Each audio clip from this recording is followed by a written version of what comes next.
দিঘির পাড় থেকে একটি কুকুরকে টেনে নিয়ে যায় কুমির। সেই ভিডিও সামাজিক মাধ্যমে ছড়িয়ে পড়লে তৈরি হয় উদ্বেগ, কিন্তু তখনও টনক নড়েনি কর্তৃপক্ষের।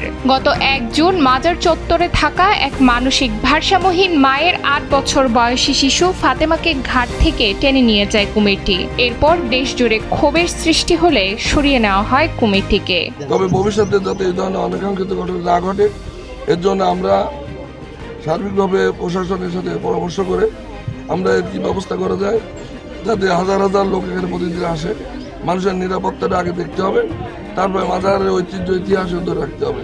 তুমুল সমালোচনার মুখে জেলা প্রশাসন ও বন বিভাগ জরুরি বৈঠক ডেকে কুমিরটি সরিয়ে নেওয়ার সিদ্ধান্ত নেয়। বুধবার বিশেষজ্ঞদের একটি দল দিঘি থেকে কুমিরটিকে অক্ষত অবস্থায় উদ্ধার করে খুলনার বয়রা রেস্কিউ সেন্টারে পাঠায়। ততক্ষণ পর্যন্ত এই দিঘি পর্যটকদের জন্য নিরাপদ না হচ্ছে, আমরা এখানে আরো আমাদের পাহারা বা আমাদেরকে এখানে স্বেচ্ছাসেবী তারা নজরদারি করবে এবং এই কুমিরকে আমরা আপাতত হয়তো অন্যত্র স্থানান্তর করার বিষয়ে চিন্তা ভাবনা করবো। মাজারের লোককথা আর নানা ঘটনাবহুল কুমিরের অধ্যায় হয়তো শেষ হলো, তবে স্থানীয়দের দাবি কেবল কুমির সরানোই নয়, ঐতিহাসিক এই স্থানে দর্শনার্থীদের স্থায়ী নিরাপত্তা নিশ্চিত করতে প্রশাসন যেন আরও কার্যকর পদক্ষেপ নেয়।